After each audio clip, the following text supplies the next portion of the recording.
Okay, hello everyone. Hi guys. Good evening. How are you all? Good evening, everyone. My name is Afreen Asmat and I welcome you all in today's session. So, today we are going to discuss some important topics related to PPB. This is class 5 of the Sure Short series. Now, in this series, you know that I'm covering all those important topics which are very beneficial for your examination.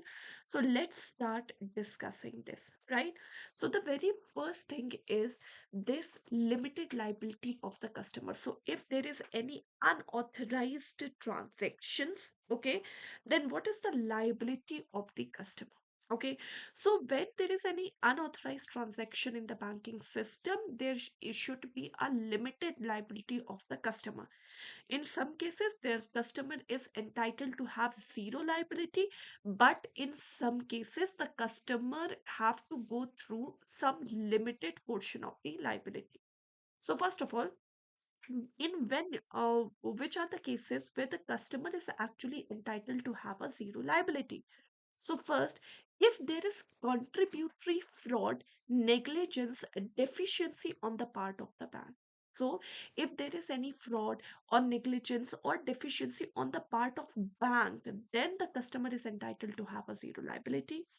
If there is any third party breach and there is no deficiency with the customer or the bank, so there is any third party payment gateway which has been compromised, okay, and there is no deficiency with the customer or the bank, okay, then in both these cases the customer is entitled to have a zero liability. Now, if there is a situation where there is any unauthorized transaction, now in this case, if the customer delays in reporting, like for example the customer just report between 4 to 7 working days, means it is delayed in reporting. If you are reporting within 4 days, then you are entitled to have a zero liability. But if you are reporting between 4 to 7 working days, then you are entitled, your transactions liability is actually entitled to have a certain transaction value. Means this is limited to the certain transaction value or the amount which are incurred in the transaction, whichever is lower. Now, for example, when we are saying that if you are a holder of BSBTA account, right? So BSBTA account has the maximum liability of rupees 5,000. BSBT account has the maximum liability of what? Of rupees 5,000. It means that if you delay in reporting like 4 to 7 working days, if you have been delayed in reporting, and these delay in reporting is actually between 4 to 7 working days, then either the transaction amount or this 5,000, whichever is lower. For example, you have incurred a unauthorized transaction of 7,000 rupees, right? But as per BSBT account holder, your maximum liability can only be 5,000. So if you delay in reporting between 4 to 7 working days, then your maximum liability is actually 5,000. If you are reporting within 4 days, then you are entitled to have zero liability, right? Now, there, if you are a holder of other saving bank account, or you have current cash credit or overdraft of MSME, or if you have a credit card where the limit is up to rupees 5 lakh, then the maximum liability which is actually imposed on you can be 10,000. So either the transaction amount or this 10,000, whichever is lower, right? Now, if you have a credit card with the limit over and above this 5 lakh. So if you have a credit card, but the limit is over and above this 5 lakh, then you are entitled to have a liability of maximum of rupees 25,000. So either the transaction amount or this 25,000, whichever is lower. Clear? So this is actually very important. One question was asked in the previous exam cycle from this particular securities issues and risk mitigation measure. So you have to remember the maximum liability is very important, and you have to remember in which case the customer is entitled to have a zero liability, right? So these are the two things which you have to learn carefully because this is very important for your examination. Now, let's talk about what are the bankers' right. Now, when we are talking about the bankers' right, there are four rights of a banker. First, the banker's lien. Banker's lien means bank has all the right to retain the possession of the goods or the collateral until the debt of the debtor is fully paid. It means that if I have given my gold to the bank as a collateral and secure a loan, so bank has all the right. Banker's lien means bank has all the right to retain the possession of that gold until I fully pay off my debt.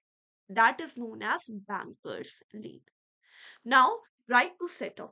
Right to set off means, for example, I have two accounts in the same bank, and one shows a debit balance of rupees 500, whereas one shows a credit balance of rupees 2000, right? But I have these two accounts in the same bank. So bank can exercise and use their right to set off. It means that they just write off this 500 debit balance with this 2000 credit balance. So in this account, there is zero balance which will be showing, and in this account, 1500 balance will be showing after setting off. So bank has the right to set off the debit balance with the credit balance. Okay. Now, right of appropriation of, now it is applicable in the same account. For example, I have any EMI pending on my account, right? Now I have credited some money in my account, but purpose for which I am crediting my money is not issued or not displayed to a banker. I haven't given any instruction regarding this credit to the bank. So in this case, bank can exercise their right of appropriation. It means that bank do what? Bank just appropriate my EMI account with the credit balance which I have credited in my bank. So this is known as right to appropriation. Okay. Then there is a right to charge interest and commission. So normally bank has this right that whatever the financial services they are giving, either the loan, overdraft or commission or collection of check or discounting of bill, anything, bank has the right to either charge interest or commission as per the guidelines which are fixed by Reserve Bank of India from the customer, right? So banker's lien means right to retain the possession of the good until the debt of the debtor is fully paid. Right to set off means the setting of the debit balance with the credit balance. Right of appropriation means when I have submitted some amount in the bank, right? So bank has the right to just appropriate that pending EMI with the credit balance. Okay, if I haven't given any instruction to the bank. Right to charge interest on commission, it means that whatever the financial services bank is given, bank has all the right to charge interest and commission on that. This is known as bankers right. This is known as what? This is known as bankers right. Now next, when we are talking about the bank's right, termination of bank customer relationship, so bank has the right to terminate the bank customer relationship. Now this termination can be a voluntary termination or it can be the process of law, either by anything, by the voluntary termination also or by the process of law also. So you can just terminate the bank customer relationship from your end. Voluntary termination, for example, if the bank is not satisfied with the transaction of the customer, or you can say bank is dissatisfied with the KYC compliance. Okay, bank in any case wishes, if they wishes to just end the bank customer relationship, they can do so, but after giving a satisfactory notice to the customer. So bank can close the account of the customer on a voluntary basis after giving a reasonable notice to that customer.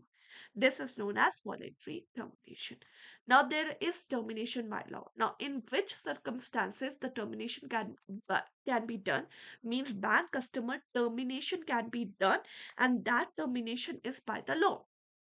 First of all, in the case of death of the customer. So, on receiving the information of the death of the customer, bank first of all should have to stop all the debit transactions in an account. However, the credit account or credit transactions can be permitted, and bank can decide to just close the account of that customer and just pass on the balance to their legal representative or heir, right? Now, bankruptcy of a customer and liquidation of a company. Now, in this case, if there is if the customer is declared bankrupt or the company is declared liquidated, now again, bank has the right to close this bank customer relationship, okay, under the provisions of the law. Third, garnishee order. When the bank receives garnishee order means there is a particular order that has been given by bank to by the court to the bank, which is the garnishee, that you have to hold a certain amount in the debit or certain amount in the debtor's account and directly crediting into the creditor's account, right? So when a bank receives garnishee order in favor of any person or the debtor, bank can decide to close the account of that customer after executing the order which is given by the. Okay, that is the garnish order. Last, insanity of the customer. Now, insanity of the customer, it means that a lunatic person or a person of unsound mind, right? In this case, bank, if wishes to close the bank customer relationship after giving a proper notice to the person, the bank is allowed to close the account of the person in the case of insanity, right? So this is bankers' right. Bankers' right are lien, set off, appropriation, right to charge interest, and the termination of the bank customer relationship, either by the voluntary or by the process of law. In the process of law, in the case of death, bankruptcy or liquidation of a company on receiving the garnishee order and insanity of the customer, bank can decide to just close the account or just close the bank customer relationship, right? So this is it. This is the most important topic related to your PPB, which is the class 5th of PPB. Now, you all can have suggestions on this series if you wishes to learn more, or if you want that I explain something else, or there is some topic which you want me to explain to you. Kindly just please kindly everyone, it's a request that you just please comment in this video, okay, that what topic you want me to actually give to you, right, in this series. So thank you so much. I hope that you have all enjoyed this session. Thank you so much. Have a very nice day. Take care, everyone. Bye bye, guys. Bye, everyone. Have a very nice day. Thank you so much.